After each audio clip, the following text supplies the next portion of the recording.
What's up YouTube, it's your boy Tits here, and today we're going to take a look at Loki. This is going to be an invisibility charge attack build.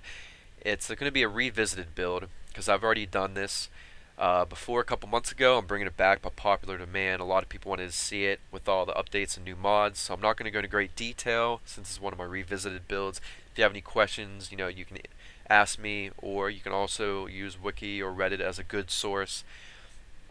Want to mention real quick, his helmet is the new one just because I like the way it looks better. It's not going to help his invisibility build, being that it adds power range.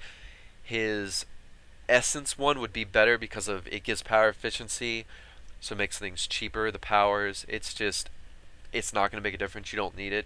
And since it's ugly, the hammerhead look, I much rather have the better looking one. But I just wanted to point that out real quick. I'm going to do both the Warframe and we'll do the Orthos Prime here. It's what I like to use most. Just a great charge attack weapon, delivering a lot of damage with really quick charge attacks.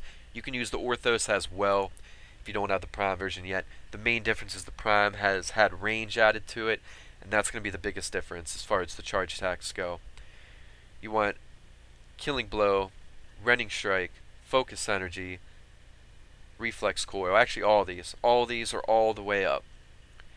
I had to form this once to fit in a Molten Impact all the way up. It's a few points short. But for Grineer, you won't need to form it.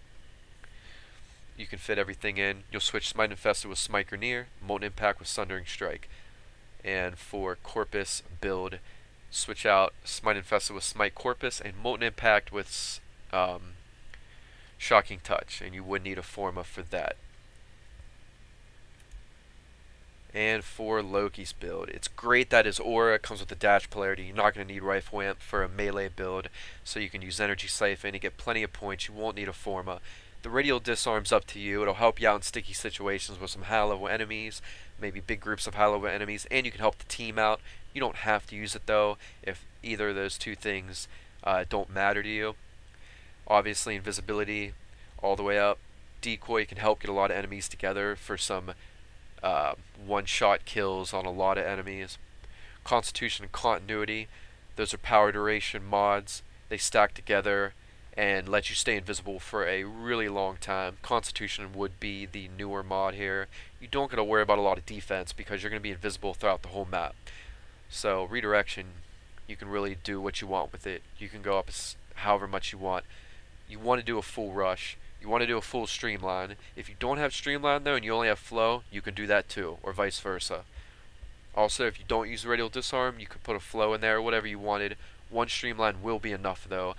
You will be getting plenty of energy throughout the map, and you'll mainly just be doing your invisibility, and you stay in it for so long you don't have to cast it that much with these two mods stacking together. Quick Rest and Marathon, obviously for the running portion of the build. I never need my Quick Rest all the way up or Marathon, but it's up to you how high you want to take both. I'll leave that up to you guys. At least probably 3 to 4 ranks in Marathon and 3, maybe 4 ranks in Quick Rest, but you'll stop plenty of enough when you're killing enemies that, probably around 3 ranks in Quick Rest will be plenty of enough. So as long as you're not running out of stamina at any point, then you have enough Quick Rest, and you have enough Marathon, and your Quick Rest is fine, if it's building back up to your liking. And that's basically the build for his invisibility charge attack build. We'll jump right into some gameplay here. Don't want to talk too much about the builds. I know they get kind of boring sometime when they last a little bit too long, so that's why I don't want to go into too much detail since I had to show a Warframe and a weapon. So let's check out some gameplay of the invisibility charge attack. Dude, I love using this build. Love using Loki. It's a lot of fun. Really powerful too. Alright guys, here's some Grineer gameplay on Phobos. Remember, with the Infested, you will just tear up with the Orthos because of the ×3 serrated blade damage. But I decided to go with Grineer, a little tougher enemies, even though you're going to be seeing me one-shot everything, even when not in Invis mode. The charge attack builds are just so powerful, it's crazy. Before I go here, I wanted to mention, don't bring there's the range right there, example of how good the range is since the buff there. on the Orthos Prime. Uninfested, don't bring Radial Disarm. Don't need that. Infested don't have weapons. So you can, replace it, like I said, in a build with like a flow or whatever you wanted, or something that works out really well. You don't really need the shields. You could stack up some nice vitality, even an antitoxin if you want to, depending on your playstyle.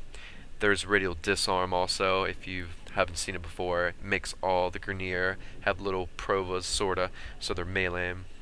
You might want to go toe-to-toe, with Poison Ancients, and they can really mess you up.